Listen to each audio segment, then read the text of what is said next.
Shalom saudaraku yang terkasih dalam kasih Tuhan kita Yesus Kristus. Pada pagi hari ini kita diberikan kesempatan oleh Tuhan untuk kita dapat beribadah kepada Tuhan. Mari dengan penuh sukacita dan penuh pengharapan kita akan datang kepada Tuhan. Dan mari kita akan minta pimpinan Tuhan untuk kita dapat mulai ibadah kita pada pagi hari ini. Kita akan masuk di dalam doa. Terima kasih Tuhan Yesus buat penyertaan dan pimpinan Tuhan pada saat hari ini. Kami mengucap syukur jikalau pada saat pagi hari ini kami diperbolehkan kembali untuk kami beribadah kepada Tuhan. Biarlah di kesempatan yang indah ini Tuhan, kami dapat meluangkan waktu kami dengan seindah mungkin, dengan seizin Tuhan, supaya kami dapat leluasa beribadah kepada Tuhan. Pimpin kami, biarlah Roh Kudus-Mu sendiri yang akan membimbing supaya kami dapat beribadah sesuai dengan rencana dan kehendak Tuhan. Berkati ibadah kami dari awal, pertengahan hingga akhir. Hanya di dalam kuasa nama Tuhan Yesus kami sudah berdoa dan mengucap syukur. Haleluya. Amin. Pada pagi hari ini kita akan bersukacita buat Tuhan. Kita akan bersorak-sorai buat Tuhan. Karena hanya ada satu sobatku yang setia di dalam hidup kita, yaitu Yesus Kristus. Mari kita akan pujikan pujian ini. Ada satu sobatku yang setia. Mari dengan penuh sukacita kita akan memuji Tuhan.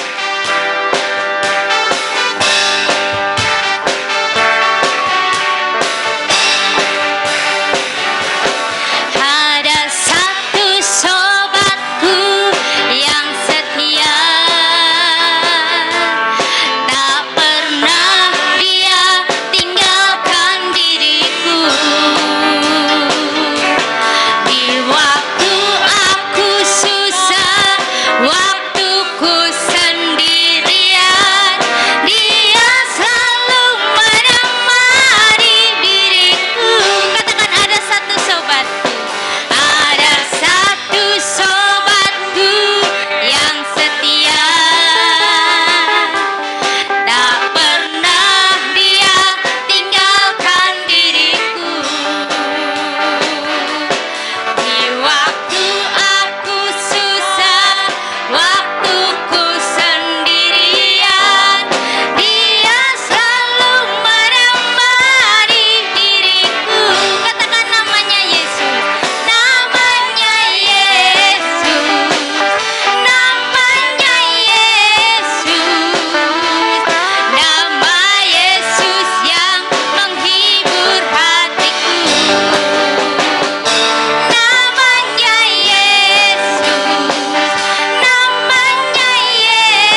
Yesus yang setia kepada kita. Ada amin?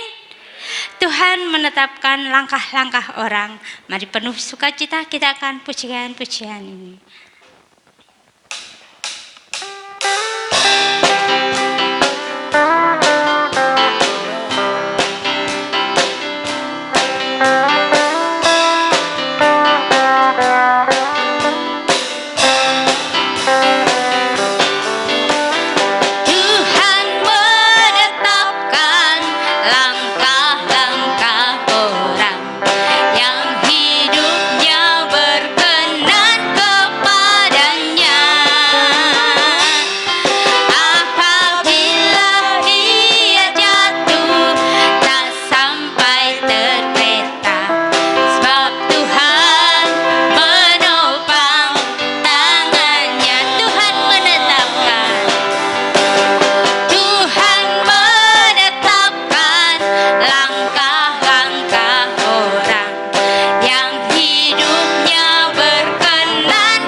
Tuhan.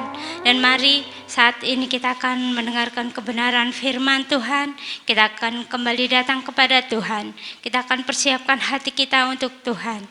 Tuhan tak pernah janji langit selalu biru. Kita akan pujikan pujian ini. Mari dengan kesungguhan hati kita akan datang kepada Tuhan. Apa yang menjadi beban hidup kita Tuhan tahu. Apa yang menjadi keberatan hidup kita Tuhan tahu. Karena Tuhan adalah Tuhan yang setia kepada kita. Tuhan tak pernah janji langit selalu biru, tetapi Dia berjanji selalu menyertai. Tuhan tak pernah janji yang selalu rata, tetapi Dia berjanji berikan kekuatan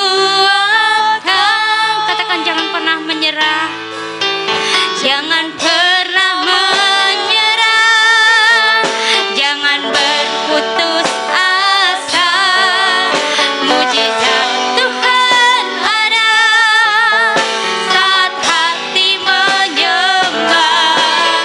Jangan pernah menyerah, jangan berputus asa. Mujizat Tuhan ada bagi yang setia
ingin Tuhan selalu setia kepada kami.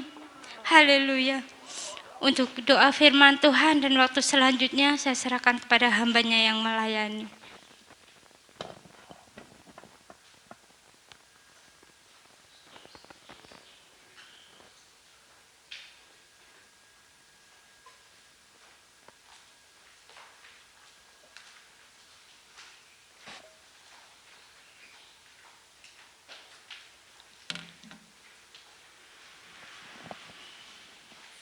Bapa yang di dalam sorga, dengan mengucap syukur atas pertolongan dan penyertaan Tuhan, sehingga pada siang hari ini kami kembali dapat beribadah bersama-sama di dalam rumah Tuhan.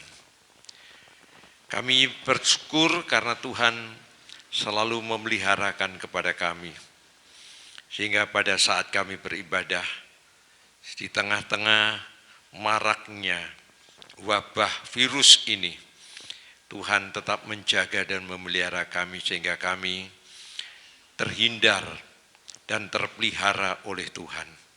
Oleh karena itu, kami menyerahkan untuk ibadah ini dari pertengahan hingga pada akhir di saat firman-Mu disampaikan.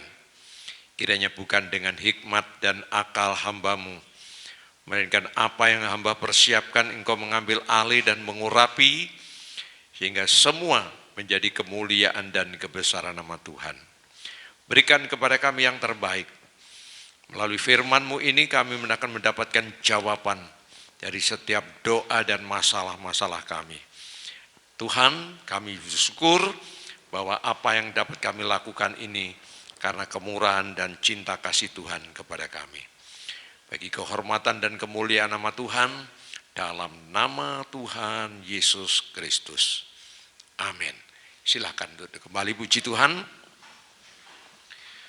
Saudara-saudaraku yang kekasih, mari kita akan melanjutkan untuk merenungkan sebagian daripada firman Tuhan yang pada kesempatan pagi hari ini kita akan membaca atau merenungkan satu judul firman Tuhan yang mengajak kepada kita, Tuhan tak pernah lupa. Tuhan tidak pernah lupa. Nah, apa yang dimaksudkan bahwa Tuhan itu tidak pernah lupa?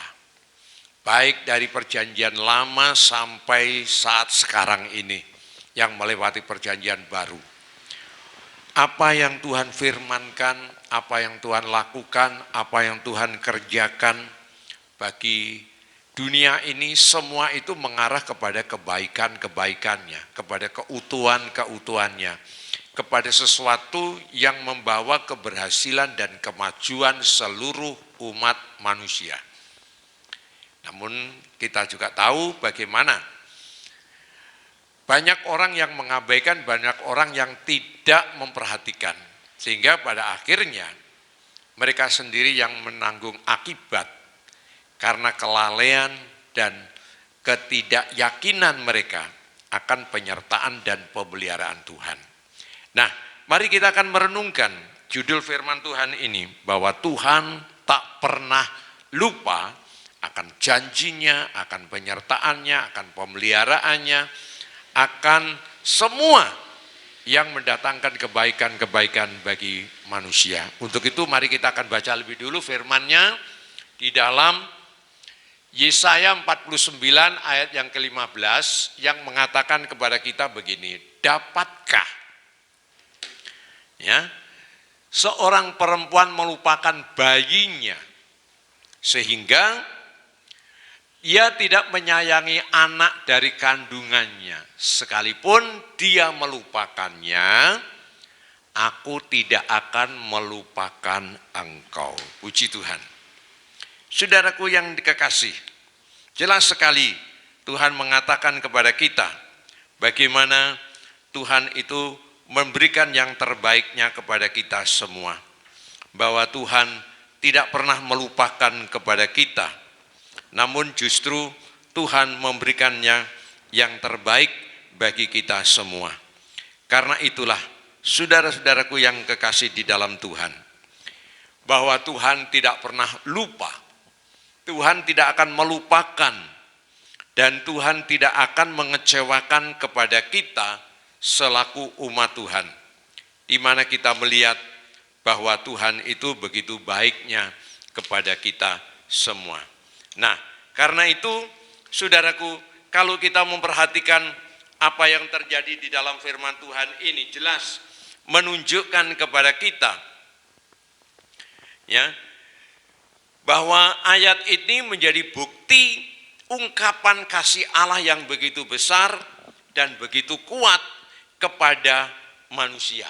Ya, kita melihat ayat ini menjadi bukti dan ungkapan kasih Allah yang begitu kuat dan besar kepada manusia. Karena itu, saudaraku, hal ini tidak menjadi tren pada zaman perjanjian lama. Dalam perjanjian baru bahkan sampai hari ini, itu juga merupakan sesuatu yang tidak pernah dilupakan Tuhan. Kita bisa melihat contohnya. Firman Tuhan mencatat Tuhan itu tidak memberikan matahari bagi orang-orang yang percaya saja, bagi orang-orang yang taat menjalankan perintahnya, tapi kepada semua orang. Apakah mereka itu yang beriman kepadanya, yang jahat sekalipun, Tuhan memberikan matahari. Dan matahari ini sangat berarti bagi kehidupan umat manusia. Begitu juga ketika Tuhan menurunkan air hujan. Tuhan juga tidak menurunkan bagi umatnya. Ketika umatnya bercocok tanam, ketika umatnya melakukan segala sesuatu yang berkaitan dengan turunnya hujan, tapi kepada semua orang. Dan masih banyak lagi hal-hal yang lain. Tuhan tidak pilih-pilih, tapi Tuhan memberikan yang terbaik bagi seluruh umat manusia, dan itu dijanjikannya sejak dalam perjanjian lama, dalam kitab Kejadian.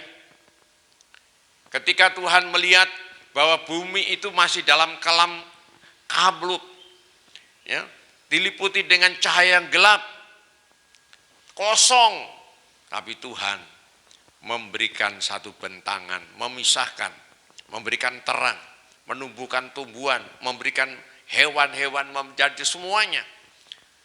Tuhan karena kasih-Nya kepada manusia, dan ketika Tuhan menciptakan manusia, Tuhan berfirman, beranak cuculah dan kuasailah seluruh dunia ini. Tuhan memberikan kekuatan, Tuhan memberikan kekuasaan kepada manusia. Tapi sayang, kekuatan itu telah diambil alih oleh si jahat, kuasa kegelapan, iblis. Karena manusia tidak lagi taat kepada Tuhan. Sehingga Tuhan harus berbuat segala sesuatu untuk memulihkan keberadaan manusia, mendapatkan kekuatannya kembali dengan pertolongan daripada Tuhan sendiri. Saudara-saudaraku, kita bisa melihat dari ayat tadi, mungkin saja seorang ibu dapat melupakan anaknya, ya, seorang ibu dapat melupakan anaknya. Tetapi Tuhan tak pernah lalai meninggalkan anak-anaknya, umat pilihannya. Tuhan tak pernah melupakan umatnya, bahkan Tuhan selalu menunjukkan rasa keibaannya. Malahan Dia rela korbankan anaknya untuk keselamatan umat pilihannya. Orang-orang yang taat, orang-orang yang percaya, orang-orang yang berpegang kepada kebenaran-kebenaran firman-Nya. Tuhan begitu mengasihi dan memberikan jalan keluar. Ketika manusia telah ditipu oleh kuasa kegelapan, kekuasaan yang diberikan Allah kepadanya telah diambil. Tuhan tidak tinggal diam. Tuhan memulihkan. Tuhan memberikan kekuasaan. Sehingga melalui firman-Nya ini, manusia yang percaya memiliki pegangan bahwa dengan korban Yesus Kristus disalib, kuasa kegelapan, kuasa kejahatan, kuasa iblis, kuasa dosa telah dipatahkan dan dikalahkan. Sehingga kita diberikan kekuatan, kuasa, karena iman kita. Oleh karena itu kita tidak perlu takut dalam menghadapi segala liku-liku kehidupan ini. Tuhan memberikannya yang terbaik. Hingga kita semua merasa aman, merasa sejahtera, merasa diberkati. Saudara-saudaraku, karena Tuhan tidak pernah melupakannya. Tuhan selalu peduli, Tuhan selalu campur tangan dalam setiap kehidupan kita. Nah, untuk itu mari kita coba perhatikan bagaimana kasih sayang ibu mengurus anak-anaknya. Apakah hanya agar anaknya itu tidak rewel dan menangis? Tidak. Seorang ibu tidak hanya mengurusi anaknya itu diam, tidak nangis, tidak rewel. Sehingga dia harus mengikuti, menuruti apa yang menjadi kemauan, memberikan yang terbaik kepada anak-anaknya. Ya, secara alami dia menyayangi anaknya. Memang ada juga, ya, kalau kita perhatikan, ada banyak orang juga, di mana banyak orang-orang yang melupakan anak-anaknya, mengabaikan, bahkan membuang, membunuh, menjual. Itu adalah tidak semua orang, tidak semua ibu yang berbuat demikian, tapi ibu yang punya jiwa keibuan, naluri keibuannya, dia akan menyayangi anak-anaknya. Nah, dalam bahasa Ibrani, dalam bahasa aslinya, kata menyayangi itu diartikan lebih dari mengasihi. Karena kata menyayangi itu muncul juga pengertian melindungi, membela, bahkan berani berkorban untuk anak-anaknya. Jadi jelas apa yang dikatakan di dalam firman Tuhan dalam Yesaya tadi. Dan itu pun yang merupakan gambaran dari kasih sayang seorang ibu. Tetapi Allah memiliki kasih sayang yang lebih besar. Saudara-saudaraku, kalau kita perhatikan, ya, gambaran seorang ibu yang sayang atas anak-anaknya. Namun tidak semua seorang ibu yang seperti itu. Seperti tadi saya katakan, banyak mereka yang membuang anaknya. Banyak orang yang tega menjual, membunuh, menganiaya akan anak-anak buah kandungannya sendiri, seperti yang dikatakan di dalam ayat firman Tuhan yang kita baca tadi. Dan kita juga melihat bagaimana ayat yang di atas tadi membandingkan betapa besarnya dan kepedulian Allah kepada umatnya. Dan itu dibuktikan oleh karena kasih Allah yang melebihi segala kasih yang dimiliki oleh semua makhluk di dunia ini. Tidak ada kasih, tidak ada rasa sayang yang dimiliki oleh makhluk lain di dalam dunia ini. Tuhan membandingkan dengan kasih seorang ibu. Tapi di ayat yang lain, Tuhan itu juga membandingkan dengan seorang ayah yang paling jahat. Kamu tahu, seorang bapak yang paling jahat sekalipun tidak akan memberikan kalajengking kepada anak-anaknya kalau anaknya minta roti atau minta telur. Tetapi saudaraku, aku berkata kepadamu, kata Tuhan Yesus, Bapakmu yang di sorga akan memberikan yang terbaik bagi kita semua. Itu menunjukkan bagaimana kepedulian Allah yang sedemikian besar, kasih Allah yang melebihi segala sesuatu yang dimiliki oleh semua makhluk di dunia ini tidak terbandingkan. Tidak ada kasih yang lebih besar yang dimiliki oleh makhluk di dalam dunia ini kecuali kepada hal yang diberikan Tuhan kepada kita. Kepedulian Tuhan itu sangat begitu besar dan tidak mudah kita lupakan. Dalam keadaan yang bagaimanapun, Tuhan itu begitu setia mengasihi dan peduli kepada kita. Dan itu dibuktikan bahwa Tuhan tahu keberadaan semua umatnya. Bahkan akan kesulitan-kesulitan dan masalah-masalah yang dihadapi, dalam kehidupannya sehari-hari. Tuhan tahu apa yang menjadi kesulitan-kesulitannya, apa yang menjadi masalah-masalahnya. Tuhan tidak lupakan. Tuhan tidak mengabaikan, membiarkan. Firman Tuhan mencatat, aku tidak akan membiarkan kamu yatim piatu. Tuhan menolong dan mendampingi kepada kita. Di saat kita lemah, di saat kita tidak berdaya. Saya tidak semayanan dengan pemimpin pujian yang mengatakan akan pujian-pujian yang dinyanyikannya tadi tentang ada sobat yang baik, Tuhan yang menetapkan langkah-langkah orang. Tuhan juga tidak pernah janji yang muluk-muluk, tetapi Tuhan itu berjanji bahwa Dia setia melayani, setia melindungi, setia memberikan. Saudara-saudaraku, itu karena benar bahwa Tuhan tidak pernah mengecewakan kepada kita semua. Tuhan memberikannya kepada kita yang terbaik untuk kita bersama dapat menikmati kekuatan dan kuasa Tuhan. Ya. Coba kita lihat masalah-masalah apa saja yang kita hadapi yang tidak diperhatikan oleh Tuhan. Yang pertama, saudaraku, coba kita lihat adalah masalah kesendirian atau kesepian hidup. Saudara-saudaraku, kita ini menyadari sebagai makhluk sosial, kita ini adalah orang-orang yang tidak bisa hidup sendiri. Kita membutuhkan perhatian orang lain, kita membutuhkan pertolongan orang lain, kita membutuhkan berinteraksi, hubungan, baik dalam hubungan kekeluargaan, hubungan persahabatan, hubungan relasi, dagang, bisnis, dan sebagainya. Kita membutuhkan orang lain. Tapi kadang-kadang, karena sesuatu hal, apalagi hari-hari ini, di mana kita selalu setia di dalam iman keyakinan kita, kita seringkali dikucilkan, kita seringkali kita ditinggalkan. Ya. Kita tidak memiliki teman, kita ditinggalkan teman, kita ditinggalkan bahkan saudara-saudara kita, sahabat-sahabat kita.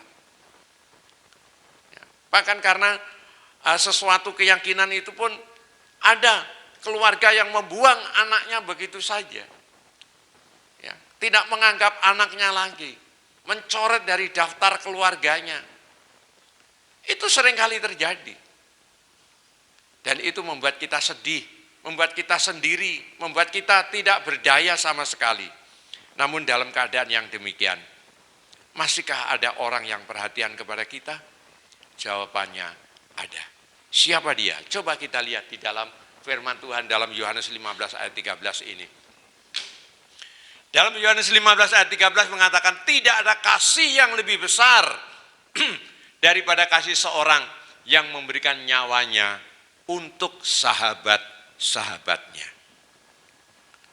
Tadi pujian mengatakan, ada satu sobatku yang baik, ada satu sobatku yang setia, yang tidak pernah meninggalkan kita, di waktu kita susah, di waktu kita sendirian, di waktu kita dalam keadaan terhimpit.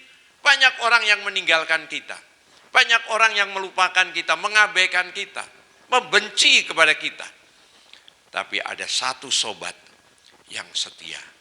Dialah Yesus Kristus yang selalu peduli dan memperhatikan kepada kita. Bahkan dikatakan Dia adalah sahabat, tidak hanya di waktu kita senang, di waktu kita bahagia, tapi di saat kita dalam keadaan sepi, sulit, ketidaknyamanan, Dia datang menghibur kepada kita. Bahkan Dia katakan, Dia rela korbankan nyawanya untuk sahabat-sahabatnya. Dialah Yesus Kristus. Namanya Yesus.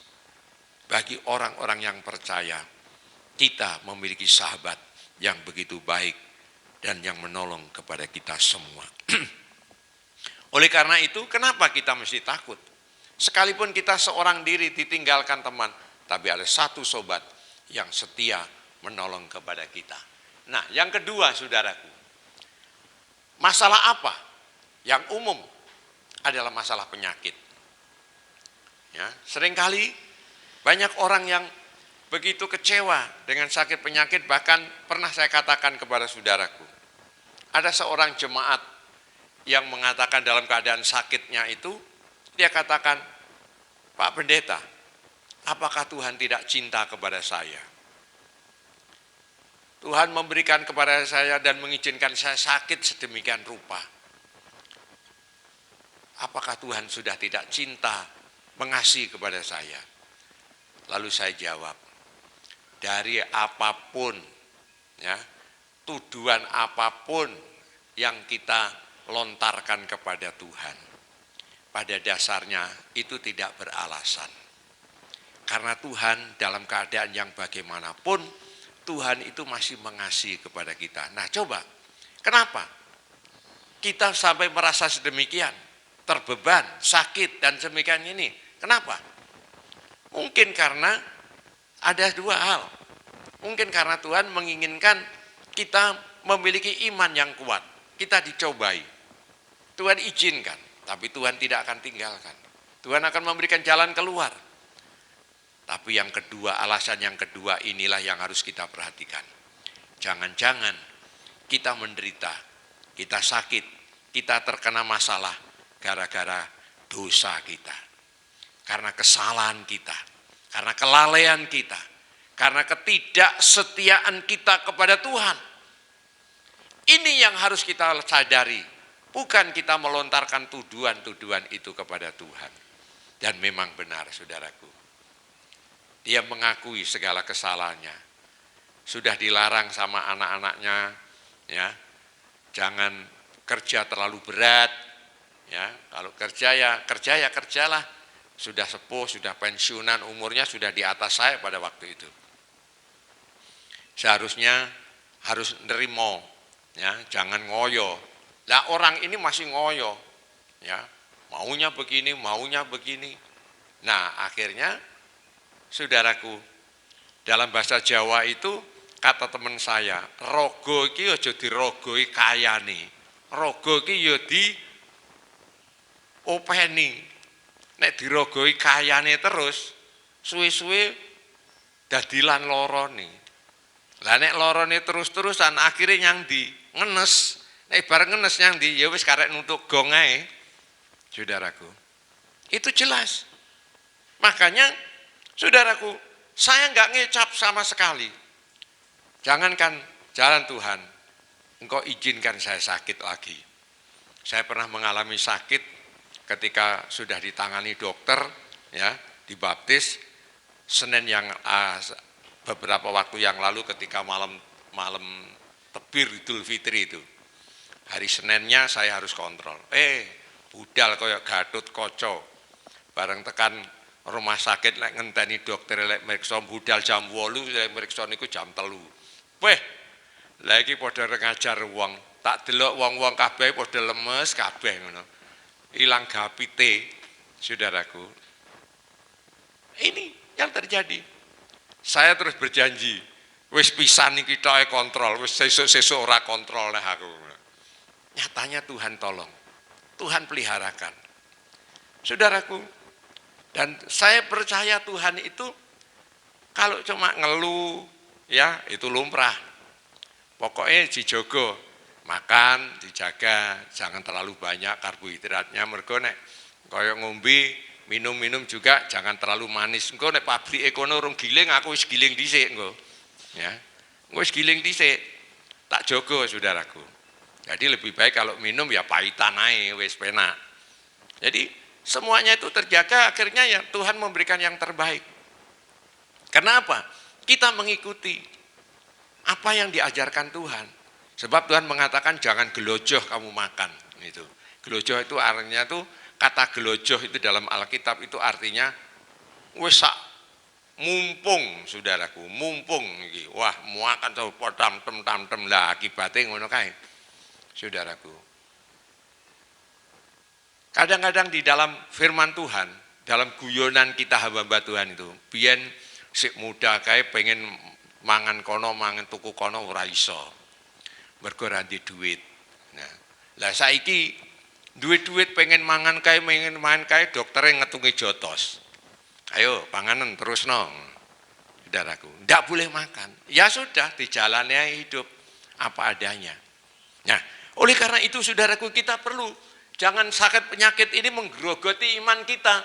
Jangan sakit penyakit ini membuat kita ya mengalami segala sesuatu yang membuat kita kehilangan segala-galanya. Yesaya 53 ayat yang kelima mengatakan, tetapi dia tertikam oleh karena pemberontakan kita, ia diremukkan oleh kejahatan kita, ganjaran yang mendatangkan keselamatan bagi kita ditimpakan kepadanya.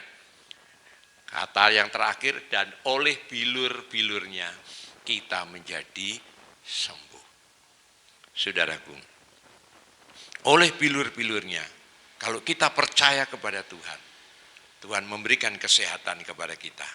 Di tengah-tengah maraknya virus COVID-19 ini, ya, Tuhan masih menjaga dan melindungi kepada kita. Asal kita taat apa yang menjadi seruan, aturan pemerintah.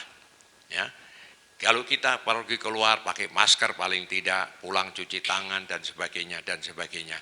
Kita menjaga jarak.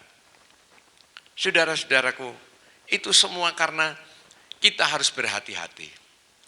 Kita boleh kemana ke sana kemari, yang penting kita harus menjaga kesehatan diri kita sendiri. Kalau kita perhatikan pemerintah, kenapa melonggarkan? Ya, melonggarkan PSBB ini. Ada dua alasan yang diambil oleh pemerintah dengan dua pilihan, masalah ekonomi atau masalah kesehatan. Kalau masalah kesehatan, sudah 3 bulan yang lalu, bahkan 4 bulan ini, bahkan lebih 4 bulan ini, pemerintah sudah berusaha untuk fokus kepada kesehatan rakyatnya dengan memberikan sesuatu, mensupport dan sebagainya. Tetapi apa yang terjadi? Masyarakatnya sendiri, kalau orang bilang katanya dablek, dikon gini ora gelem, kon gini ora gelem, malah itu ada kelompok persekutuan doa yang jadi gara-gara kita tidak bisa ibadah sebulan yang lalu itu, gara-gara apa? Mereka itu punya keyakinan, saya tidak takut kepada COVID-19. Kenyataannya kamu kena sendiri, malah nulari wong-wong. Akhirnya semua gereja di Kediri yang bulan Juli itu sudah bisa ibadah, ditutup lagi, tidak boleh.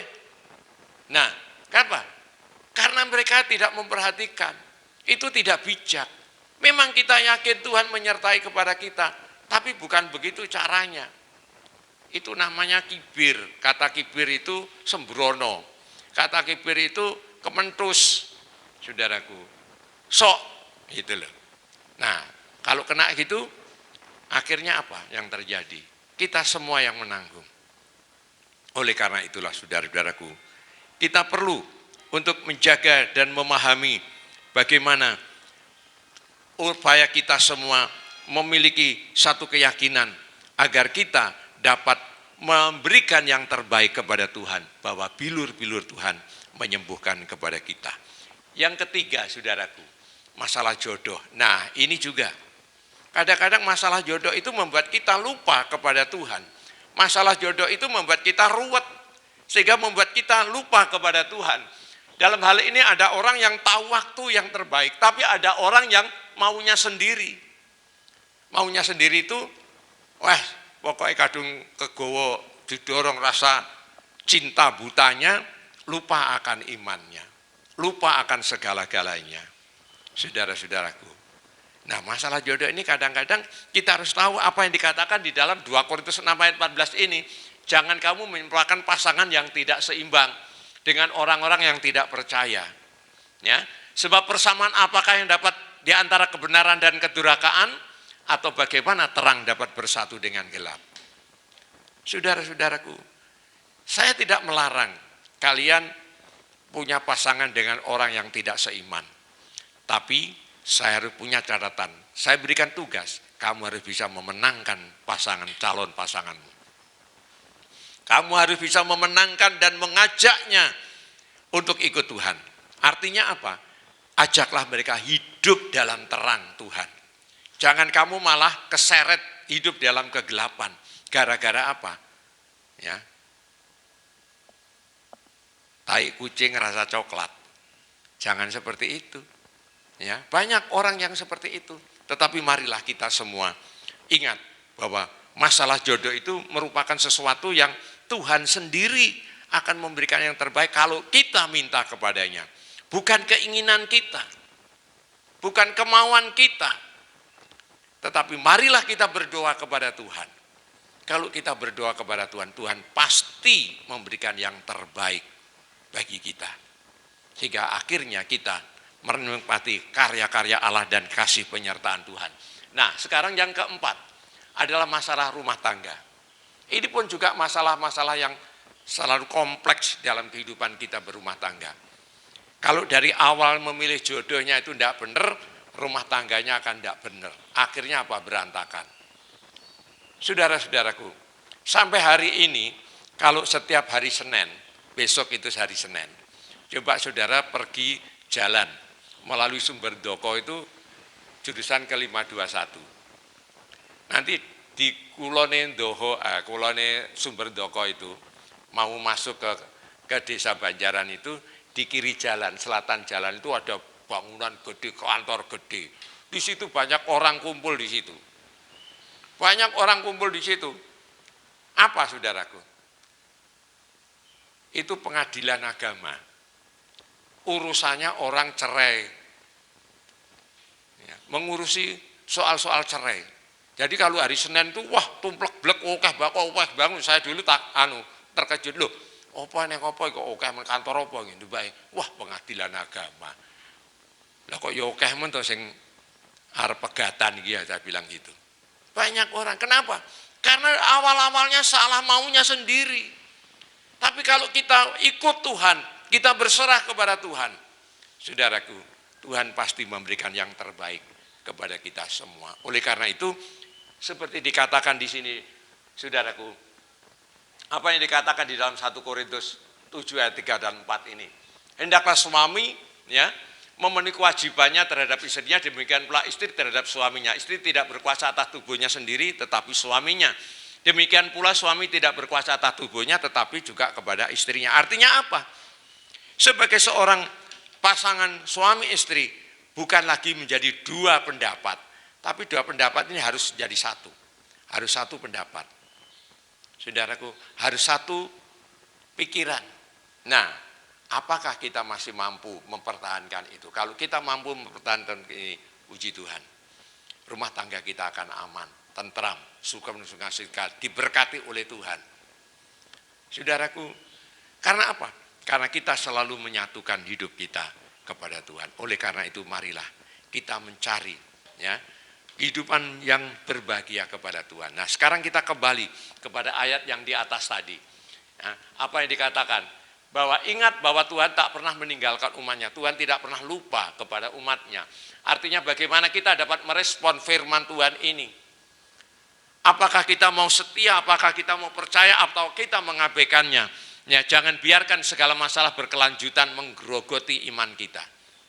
Tapi marilah kita ingat Tuhan tidak pernah kecewakan kepada kita. Mazmur 55 yang ke-22 mengatakan kepada kita begini. Nah, serahkan kekhawatiranmu kepada Tuhan, maka Ia akan memelihara engkau. Tidak untuk selama-lamanya dibiarkannya orang benar itu goyah. Tidak selamanya. Mungkin Tuhan mengizinkan kita mengalami goncangan. Kita mengalami kegundahan, kita mengalami kesepian, kita mengalami sakit. Tapi Tuhan tidak pernah membiarkan kita mengalami terus-menerus. Tetapi Tuhan memberikan yang terbaik. Seperti dikatakan, serahkan segala kekhawatiranmu, segala masalahmu, segala persoalanmu, kehidupan pribadimu, kehidupan rumah tanggamu, kehidupan pekerjaanmu, semua serahkan. Tuhan pasti menolong kepada kita. Nah, oleh karena itu percayalah dan serahkanlah. Ini refleksinya. Apa yang harus kita lakukan? Serahkan dan percaya seluruh hatimu kepadanya. Dia yang memperdulikan kita. Dia akan mengawal kepada kita. Dia akan memelihara. Tuhan sudah kalahkan semua beban hidup. Sampai dia kalahkan semua kuasa kegelapan, dosa dan sebagainya. Ditanggungnya. Seperti tadi dikatakan di dalam firman Tuhan. Tuhan yang menanggung segala-galanya. Tuhan sudah mengalahkan semua kuasa-kuasa kegelapan yang mendatangkan sakit, mendatangkan persoalan, mendatangkan masalah. Tuhan sudah memenangkan. Oleh karena itu dia memberikan kemenangan dan sukacita kepada semua orang yang percaya kepadanya. Oleh karena itu marilah kita setia percaya kepada Tuhan dan berharap hanya kepada Tuhan. Karena kita tahu Tuhan pasti memberkati kepada kita semua. Tuhan memberkati melalui firman-Nya pada kesempatan siang hari ini. Mari kita nyanyikan satu pujian yang berjudul Berikanku hati seperti hatimu. Ya, kita nyanyikan pujian ini dan kita yakin biarlah hati kita dibarui oleh Tuhan, dan dengan dibaruinya kita akan memiliki kuasa, tolongan dan kemurahan daripada Tuhan. Haleluya. Mari kita nyanyikan pujian ini dengan hati yang percaya, hati yang berserah, hati yang yakin bahwa Tuhan akan beserta dengan kita semua.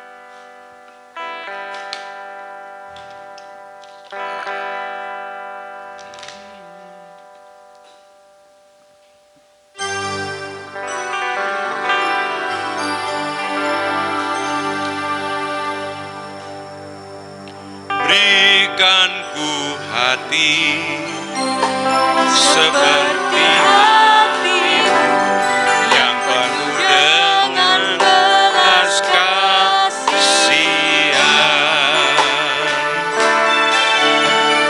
Berikanku mata seperti matamu memandang tua yang di sekelilingku.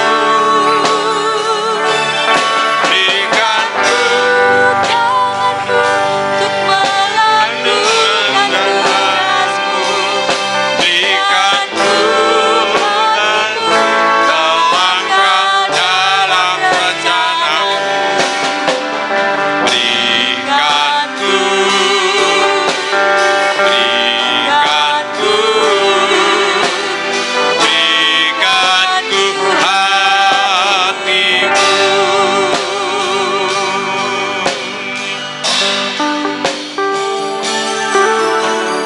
Berikanku hati seperti hatimu yang penuh dengan belas kasihan.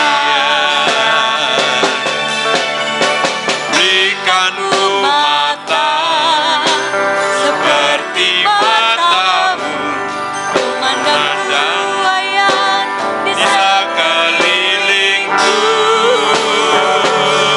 Berikanku tanganmu melakukan tugasmu. Berikanku kakimu melangkah dalam rencanamu.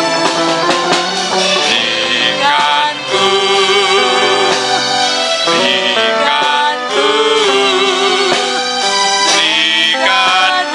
hatimu.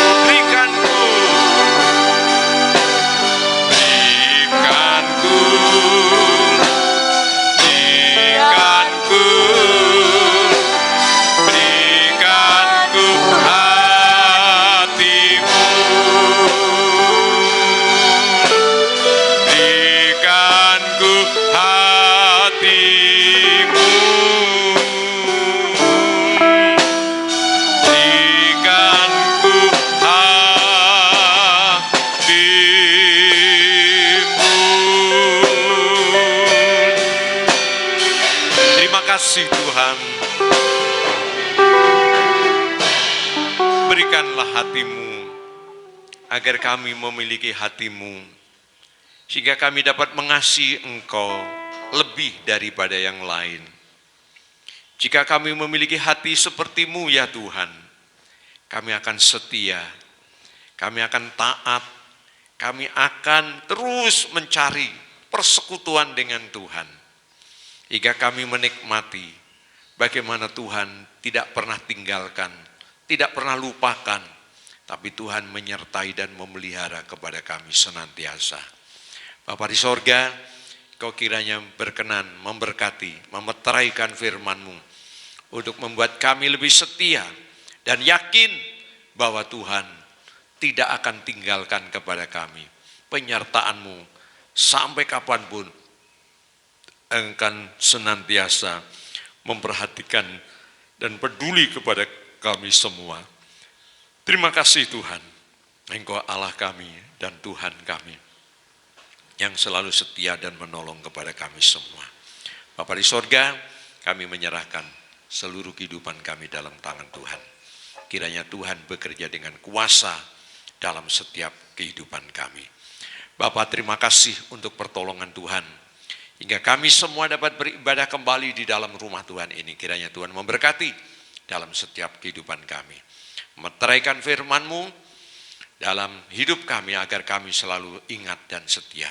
Sekarang Tuhan, Kau berkati, Engkau tumpangkan tangan-Mu atas roti dan anggur di depan kami, sehingga kami dapat menikmati perjamuan kudus, di mana kami dipersatukan oleh darah dan tubuh Tuhan, yang membuat kami semakin kuat, makin beriman, dan tidak tergoyahkan oleh karena pertolongan dan campur tangan Tuhan.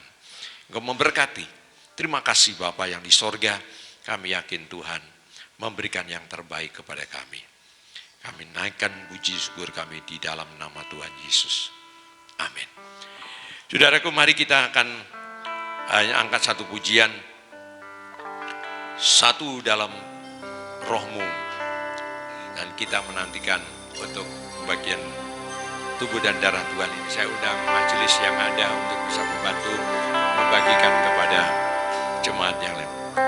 Satu dalam rohmu, satu dalam firman-Mu, satu dalam kasih-Mu, kasih Tuhan, tubuh dan darah-Mu yang menyatukan kami dengan Bapa di surga, Yesus Tuhan. Ku siapkan hatiku, rendahkan diri, ampuni saudaramu dengan kasih. Perjamuan kudus-Mu satukan kami dengan Bapa di surga, Yesus Tuhan. Satu dalam roh-Mu, satu dalam firman-Mu, satu dalam kasih-Mu, kasih Tuhan, tubuh dan darah-Mu yang menyatukan kami dengan darah surga, Yesus Tuhan. Ku siapkan hatiku, rendahkan diri, ampuni saudaramu dengan kasih. Perjamuan kudus-Mu Satukan kami dengan Bapa di surga, Yesus Tuhan. Dengan Bapa di surga, Yesus Tuhan. Mari kita akan bangkit bersama-sama berdiri dan kita mengangkat roti kita. Saudaraku yang kekasih, demikianlah ketika Tuhan bersama dengan murid-muridnya mengadakan perjamuan Paskah, yang mengambil seketul roti dan memecah-mecahkan, lalu membagikan kepada murid-muridnya sambil dia katakan, inilah tubuhku yang telah dipecah-pecahkan, makanlah daripadanya untuk mengingat hari kematianku. Hari ini, saudaraku yang diberkati, bukankah roti yang kita pecah-pecahkan adalah persekutuan dengan tubuh Kristus? Mari kita makan dalam nama Tuhan Yesus.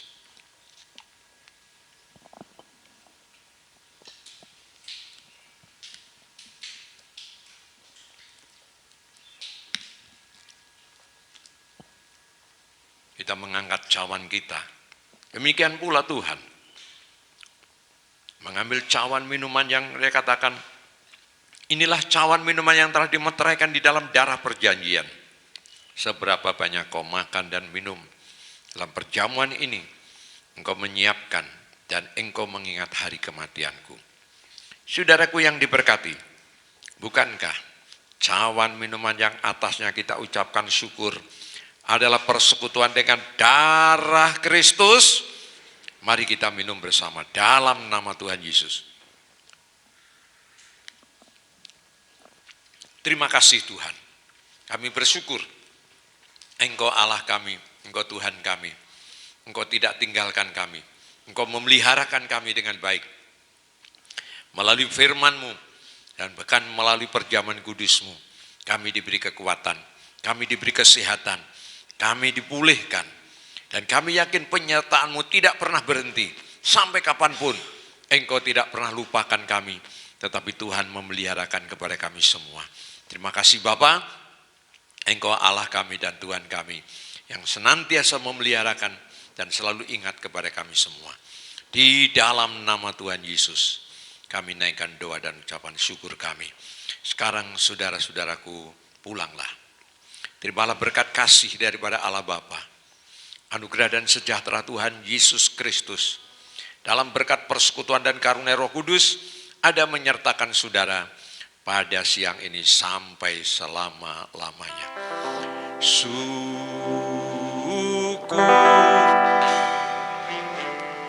ku naikkan padamu, sembah ku hanya bagimu, bagi anak domba yang datang jadi raja, bagi anak domba yang datang jadi raja. Amin.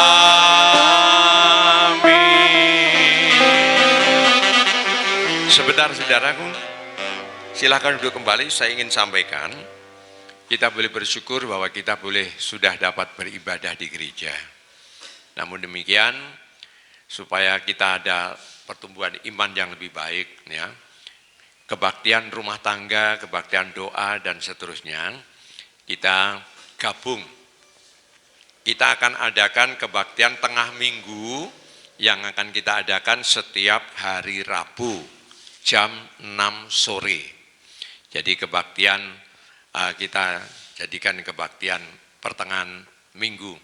Sebelum nanti kalau sudah memang aman betul, baru kita nanti kembali berputar setiap hari Selasa dan Rebu kita ibadah di gereja. Jadi nanti setiap hari Rebu kita akan adakan ibadah pertengahan minggu di gereja jam 6 sore. Silakan saudara datang supaya kita lebih diberikan kekuatan pertumbuhan iman kita kepada Tuhan.